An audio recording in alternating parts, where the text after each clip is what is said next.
Приветствую вас, друзья! Ну что, наступил 2023 год, и я вас поздравляю с этим событием. Всем мира, добра, я желаю всем только положительных впечатлений, положительных эмоций, в том числе от футбола. Ну а мы хотим поговорить о предстоящем матче. Дело в том, что закончился перерыв, серия А продолжается после длительного перерыва. Хочется поговорить о предстоящей игре с Салернитаной. Хочется поговорить о тех событиях, которые произошли в перерыве. Это было 2 события. И, кстати, еще остался должок с прошлого года. Я вам обещал поговорить о футболистах, которые пришли на правах аренды. Это еще прошлым летом. Это Серджинио Дест и Астер Вранкс. В конце этого выпуска я расскажу и о них. Ну а мы начинаем. Естественно, самое основное событие, которое было в перерыве, это чемпионат мира. Я считаю, что игроки, большинство игроков Милана могут записать себе этот чемпионат в актив. Естественно, в первую очередь я поздравляю игроков сборной Франции, Тео Эрнандеса и Оливье Жиру, которые помогли дойти команде до финала. Да, они реализовали свои, скажем, самые лучшие стороны. Жиру смог реализовать, скажем, свои навыки как нападающего, да, реализовать моменты, показать свой опыт и стал лучшим бомбардиром в истории Франции, с чем я его поздравляю. Ну и Тео Эрнандес, который заменил своего брата после травмы, подхватил это знамя и с достоинством донес его до финала.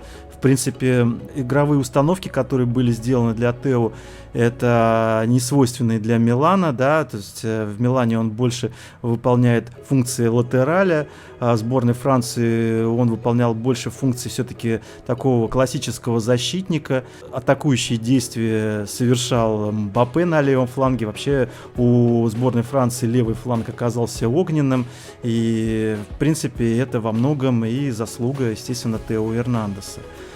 Также еще с позитивных моментов это сборная Португалии, игра Леао. Несмотря на то, что Фернандо Сантош давал ему мало игрового времени, за это время Леао сумел забить 2 гола, показать свои лучшие стороны в плане дриблера, показать свою скорость, показать свои способности реализовывать моменты. Очень удивительно, что Леао не играл с первых минут, хотя, в принципе, все за это говорило. Ну, здесь, наверное, все-таки влияние извне. Это вот я считаю, что агент Мендеш, скажем, проталкивал своих игроков, а Леао, скажем, не под влиянием Мендеша находится, в отличие от многих португальских игроков. Ну и, может быть, скажем, старожилы команды Португалии, в том числе Роналду, который периодически истерил, требовал там определенные свои условия.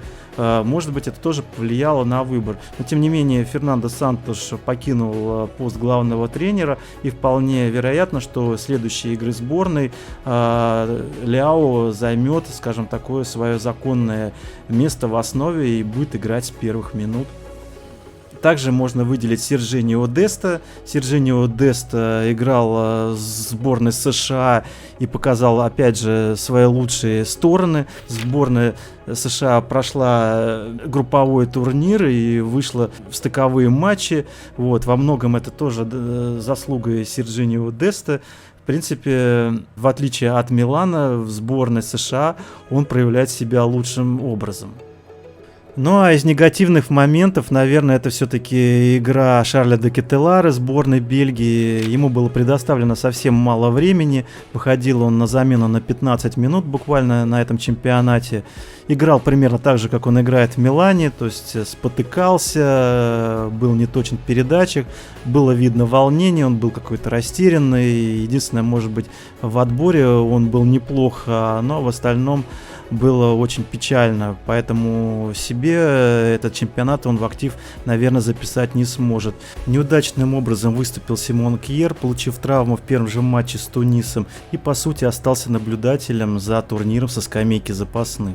Ну и, естественно, игра Балу Туре, он тоже выходил совсем на короткий промежуток времени против сборной Англии, когда уже Сенегал проигрывал 3-0.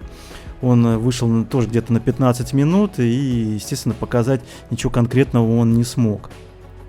Ну а второе событие, которое было в перерыве, это, естественно, игра в товарищеских матчах. Милан, к сожалению, все 3 матча проиграл. Он играл с Арсеналом, проиграл 2-1, играл с Ливерпулем, проиграл 4-1. И вот самый печальный, скажем, не очень качественный матч получился именно с PSV Eindhoven, где Милан проиграл 3-0. Помимо того, что кого-то положительно охарактеризовать в этой игре, наверное, не придется, даже скажем, помимо плохой игры, здесь получили травму 2 ведущих игрока, на которых, скорее всего, Стефано Пиоли рассчитывал в предстоящем матче с Салернитаной. Получил травму плеча Бала-Туре и был прооперирован. Он выбыл где-то на месяц. Помимо всего прочего, Ребич получил очередную мышечную травму, и матч с Салернитаной он пропустит. Также до этого получил травму Дивоук Ориги, поэтому опять лазарет Милана полон. Помимо Златана Ибрагимовича и Майка Миньяна, теперь вот еще 3 игрока. Неизвестно, как восстановились ли Симон Кьер, хотя он, в принципе, в последнем матче принимал участие. Вот, как себя чувствует Флоренция, тоже неизвестно. Ну и, естественно, Крунич тоже под вопросом. Поэтому, скажем, вот эти 3 матча, которые прошли в перерыве, только вызвали тревогу. Естественно, я понимаю, что, скорее всего, они отрабатывали какую-то определенную игровую модель, и это не показатели. Все, скажем, в официальном матче в том же Салернитаны, скорее всего, будет по-другому. Но, тем не менее, мы видим и потери, и отсутствие слаженности в игре, и какая-то усталость. Теперь коснемся предстоящей игры. Дело в том, что сегодня играет Милан с Салернитаной. Мы делали год назад превью про Салернитану, рассказывали про его владельца Клаудио Латита, который не имел права владеть 2 клубами в серии А. Это, естественно, Лацио и Салернитана. Ему были поставлены условия, чтобы он скорее продал эту команду там до определенного срока. И он это сделал, кстати. Нашелся владелец, некий Даниэло Ирвалина. Кто это такой, я, честно говоря, не очень понимаю. Это какой-то бизнесмен из Неаполя. Я подозреваю, что, скорее всего, номинальный владелец, а всем завидует все равно Клаудио Латита. Ну, это мои такие подозрения. Вот. Также мы рассказывали про таких бешеных, сумасшедших болельщиков. Поэтому Милану придется иметь дело не только с командой, но еще с такими разгоряченными болельщиками Салернитаны. Также Петр сделал обзор на эту команду, да, он ездил на матч Болонья Салернитана и был впечатлен, в принципе, игрой. Да, многое чего поменялось, поменялся главный тренер, теперь здесь Дэвида Никола, это такой известный тренер, который является своего рода спасательным кругом для команд. Его приглашали, чтобы выправить положение в Кротоне, что, в принципе, он и сделал. Также он вытащил, скажем, из ямы Дженоа и также вот спас Торино, поэтому, в принципе, его пригласили как кризис-менеджера в Салернитану, и, что удивительно, игра Салернитаны выровнялась. Вот хотя бы если посмотреть обзор, вот есть ссылочка на обзор Петра, когда они съездили на Болонью с Салернитаной. Это организованная команда, играющие такой, скажем так, академический комбинационный футбол, очень строгий футбол, поэтому команда преобразилась. Мало того, летом пришло очень много новых игроков, и тот состав, который мы рассматривали в превью, в принципе, уже не актуален. Я сейчас предлагаю посмотреть прогноз газеты Делла Спорт на предстоящую игру, схему игровую Салернитана и Милана, и заодно выделить, скажем, таких знаковых игроков Салернитаны, немножко коснуться их. Значит, газета Делла Спорт предполагает, что Дэвида Никола предложит атакующую схему в 2 нападающих 3-5-2. Ну, не знаю, почему такой выбор. Быть может, они считают, что Милан обескровлен травмами и показывает не лучшую игру, особенно в защите. Но, тем не менее, схема именно такая. Значит, здесь нужно выделить, естественно, нападающих. 29-й номер, известный игрок сборной Сенегала Диа, который неплохо себя проявил на чемпионате мира. Также известный Милану нападающий Пентек, который был куплен в Милан за крупную сумму, но не очень хорошо себя проявил. Но вот пытается реанимировать карьеру свою в Салернитане, и это у него неплохо получается. Также стоит выделить качественного защитника, 17-й номер Фасио. Неплохо Кулибали, такой, скажем, выгодно отличающийся своими габаритами на поле. И вот недавно пришел в декабре известный вратарь сборной Мексики Ачо, который тоже был хорош на чемпионате мира. Но вот, в принципе, подбирается неплохая команда. Но справедливости ради нужно сказать, что межсезонье они тоже провалили. Сыграли 2 матча с турецкими командами, с Фенербахче и с Анталия Спорт, и в обоих матчах они потерпели поражение. Быть может, не все так гладко в Салернитане, может быть, у них какой-то такой технический сбой существует, и Милан этим воспользуется. Значит, коснемся тогда состава и Милана. Значит, в принципе, в Милане достаточно боевой состав, если не считать, что Жиру и Тео Эрнандес буквально недавно вернулись с отпуска. Тео Эрнандес постил буквально там несколько дней назад фотографии в Инстаграм с бокалом шампанского, но тем не менее ему приходится участвовать в этом матче и быть в оптимальной форме. Не знаю, получится или нет. Но тем не менее схема классическая 4-2-3-1. Значит, у нас в защите слева Тео Эрнандес, который, наверное, на место которого предполагался Балтуре, который получил травму. Значит, 23-й номер Тамори в центре, защите в центре Калулу и на правом фланге Калабрия. Значит, в опорной зоне у нас Тонали и Бенасер. И в полузащите Ляо слева, в центре Диас, оттянутый форвард, и Салемакерс. Ну и в нападении Жиру. Получится ли реализовать эту схему качественно, мы посмотрим сегодня. Ну, тем не менее, на мой взгляд, состав достаточно боевой. Коэффициенты на матч букмекеры отдают предпочтение, естественно, Милану. Значит, за победу Салернитаны коэффициент 6,2 и выше, за ничью 4,5 коэффициенты. Ну и за победу Милана где-то около 1,5. Интересно, что получится на самом деле, в какой форме подойдут команды. Быть может, наши опасения и тревоги, они безосновательны, и Милан покажет достаточно качественную игру и сможет преодолеть такого, скажем, непростого соперника. На этом я предлагаю закончить. Единственное, как и обещал, бонусом в конце я хотел рассказать про 2 игроков, которые перешли в Милан на правах аренды. Это Серджинио Десты и Астер Вранкс. Я обещал сделать обзор на них очень давно, но, как говорится, лучше поздно, чем никогда. Сделаю это очень коротко. И, кстати, пишите свои комментарии, какие впечатления и эмоции вызывают эти игроки. Значит, Серджинио Дест и Астер Вранкс, они уже выходили на поле, но Серджинио Дест выходил чуть больше и играл чуть дольше, и, в принципе, такое впечатление уже можно сделать, да, и какие-то выводы. Вот, то есть это игрок достаточно скоростной, и видно, что он хорошо отрабатывает и в обороне, и в принципе неплохо играет в нападении, да, и поднимается достаточно высоко, но сказывается несыгранность, может быть отсутствие опыта, и я надеюсь, что со временем он проявит себя чуть лучше.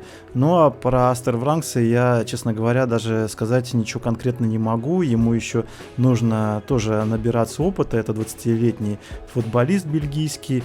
Ему нужно еще показывать себя и перенимать опыт у старших, скажем так, товарищей. Тем не менее, можно копнуть историю, да, давайте, наверное, начнем с Серджинио Деста, наверное, это более такой интересный кандидат. Значит, Серджинио Дест, как я уже рассказывал, это игрок сборной США, тем не менее в США он был совсем немного, больше он, конечно, вырос в Европе, и это европейский игрок из голландского Аякса, воспитанник Аякса, но у него отец афроамериканец с американским паспортом, и, естественно, он знаком с этой страной, и туда приезжал, и имеет, скажем так, второе там гражданство. Ну, кстати, Серджинио Дест долгое время выступал именно в молодежной команде Аякса. Тен Хаг на него особо так внимания не обращал. Ну и именно, да, ему было предложено сыграть за сборную США, где конкуренция была поменьше. И там он, кстати, проявил себя в молодежной команде очень неплохо. И Тен Хаг был удивлен, что с ним рядом находится такой воспитанник, достаточно талантливый, и пригласил его уже в команду Аякс. Вот. В Аяксе он поиграл какое-то время и, в принципе, проявил себя неплохо. Это, скажем так, чистый латераль, который хорошо играет и в обороне, и в нападении. Вот. Ну и дальше на него обратила Барселона, да, так как, в принципе, Аякс играл в международных турнирах, и Серджинио Дест был там заметен, вот, ну и плюс сборная США. И его пригласили в Барселону, и, в принципе, на третий день после подписания контракта он осенью вышел играть за Барселону. Конечно, начало было не очень, тем более и позицию ему предоставили несвойственную для него, то есть он, по-моему, играл на левом фланге. Но, тем не менее, спустя какое-то время тренер понял, что его нужно все-таки на законное место ставить, и он под замену выходил и уже играл на роли правого латераля, и здесь как раз он показал себя достаточно интересно. Вот. Многие его сравнивают с Дэни Алвешем, то есть это такая замена. Но я думаю, что это, скорее всего, так как игрок еще молодой и малоопытный, ну, скорее всего, это такая на минималках копия. Тем не менее, ну, есть такое сравнение, поэтому если вы смотрели, как играет Дэни Алвеш, можете провести свои параллели. Поиграл он в Барселоне какое-то время, пару сезонов. И, видимо, я не знаю по какой причине, кстати, напишите в комментариях, в принципе, он играл полноценные матчи, но, видимо, решили заменить его на более качественного игрока, а его отдали в Милан, скажем так, на передержку, на развитие, вот, и здесь пока, единственное, он не зацепился. Он неплохо играет в сборной США, он там ведущий игрок, но вот в Милане получается пока не самым лучшим образом. Быть может, в какой-то момент он раскроется, так же, как он раскрылся в Барселоне, не сразу, постепенно, но я надеюсь, что это у него получится. Значит, что про него можно сказать? Вот, когда он играл с ПСВ в товарищеском матче, Пиоли его попробовал на левом фланге в качестве латераля, как замена Тео, но ничего хорошего из этого не получилось. То есть здесь видно, что он все-таки ярко привязан именно к правому флангу. Вообще это такой универсальный игрок, он играл на многих позициях, но лучше всего и законное место, я как уже говорил, это все-таки правый фланг, правая защита с атакующими функциями, бокс-то-бокс. У него неплохая скорость, и в принципе он может создать проблемы в нападении. Минус — это игра на втором этаже, он невысокий игрок, 1,73 м, но тем не менее, в принципе, качество у него универсальное, и его можно пробовать на любых позициях, скажем так, затыкать дыры. Ну, в Барселоне, кстати, этим и занимались.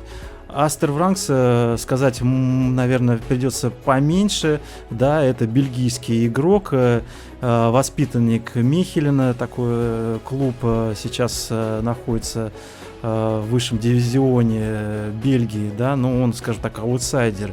И на него обратили внимание. Этот парень тоже из спортивной семьи, его отец единственно занимался боксом, и его братья занимались боксом, но вот он выбрал карьеру футболиста. В Михельне он играл роль опорника, его можно сравнить с Вицелем. Помните, такой игрок был в «Зените», он тоже бельгиец, и он такой достаточно качественный игрок, не грубый, четко выполняющий задачи, без эмоций, чистый работяга. Вот, скорее всего, вот у Вракса, похоже, такая же манера игры. Кстати, в 2020 году, когда он играл в Михельне, он был номинирован на ежегодную премию Бельгии «Молодой талант года». И занял там второе место. Кстати, первое место занял Шарль де Кетеларе. Вот такой вот забавный поворот судьбы. Далее Вранкс продали в Вольфсбург. Михелен продал его за 8 миллионов. Это рекордный трансфер за всю историю. В Вольфсбурге он тоже играл полноценные матчи, был таким надежным опорником, но тем не менее, видимо, или отсутствие опыта, или, может быть, какие-то ошибки вынудили его отдать, может быть, на время, но, скажем, набираться опыта в Милан.